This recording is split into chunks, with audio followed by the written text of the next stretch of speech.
안녕하십니까. JTV 전용 뉴스입니다.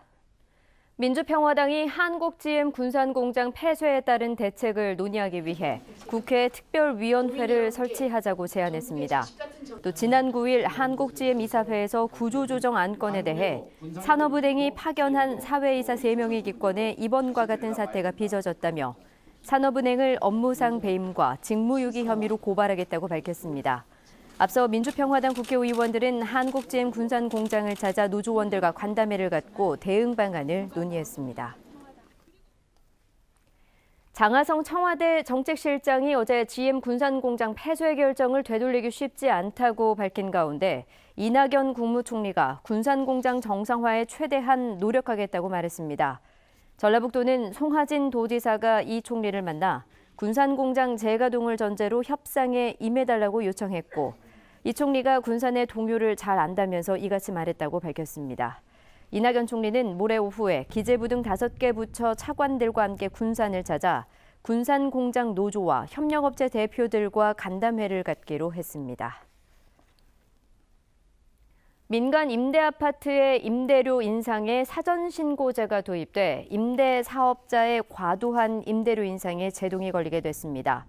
전주시는 임대차 계약 사전신고제 등의 내용을 담은 민간 임대주택에 관한 특별법이 오는 7월부터 시행돼 임대사업자가 임대료 인상 한 달 전에 자치단체에 신고서를 제출해 필증을 받아야 된다고 밝혔습니다.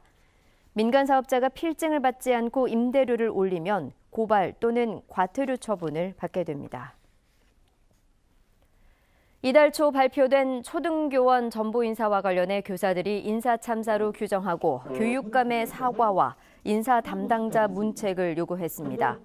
전교조 전북지부와 초등교사 20여 명은 오늘 기자회견을 열고 인사 관리 기준을 자의적으로 해석해 전보 서열부를 무시한 교원 전보 인사가 이루어졌다며 진심 어린 사과와 책임자 문책, 관련 규정의 개정을 요구했습니다.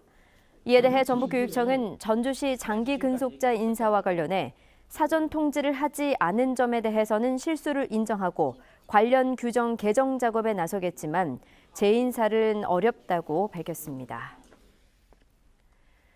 우석대학교와 군장대학교의 대학생의 취업과 창업을 돕기 위한 일자리 센터가 들어섭니다. 고용노동부는 대학 일자리 센터 운영대학 공모에서 우석대와 군장대가 선정됐다고 밝혔습니다. 대학생의 해외 취업을 지원하는 K-무브 스쿨 사업에는 원광보건대학교가 선정됐습니다. 삼국시대에 만들어진 것으로 추정되는 봉수가 국내에서는 처음으로 완주에서 발견됐습니다. 전라북도는 최근 실시한 지표조사에서 완주군 운주면 숫곡의 680m 정상에서 가로 세로 7m, 높이 2m 크기로 돌로 쌓은 봉수를 발견했다고 밝혔습니다.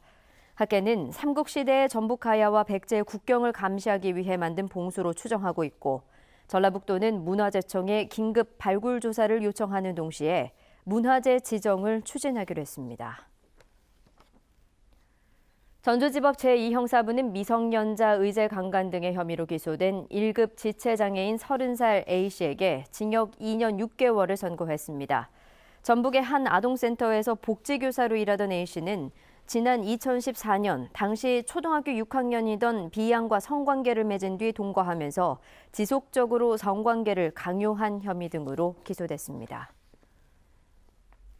오늘은 대체로 포근한 가운데 전북 익산 등 10개 시군에는 하루 종일 건조주의보가 내려졌습니다. 내일 새벽부터 아침까지는 1에서 5cm의 눈이나 5mm의 비가 내리겠습니다. 내일도 포근한 날씨가 이어지겠습니다. 아침 최저 기온은 영하 4도에서 0도, 한낮 기온은 영상 9도에서 12도가 예상됩니다.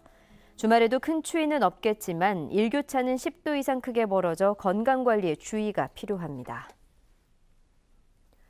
JTV 8시 뉴스 예고입니다. 민주평화당이 한국GM 군산공장 폐쇄 대책을 논의할 국회 특별위원회 설립을 제안하고 이 폐쇄를 막지 못한 책임을 물어 산업은행을 고발하겠다고 밝혔습니다. 정부가 군산을 고용과 산업 위기 지역으로 지정하겠다고 밝혔지만 실효성 논란이 일고 있습니다. 한국탄소융합기술원이 다른 지원자의 점수를 조작해 원장의 처조카를 채용한 걸로 드러나 논란이 일고 있습니다. 다음 달로 예정된 초등교사 전보 인사와 관련한 파문이 커지면서 교사들이 교육감의 공식 사과를 요구하고 나섰습니다. 자세한 소식은 JTBC 8시 뉴스에서 전해드리겠습니다.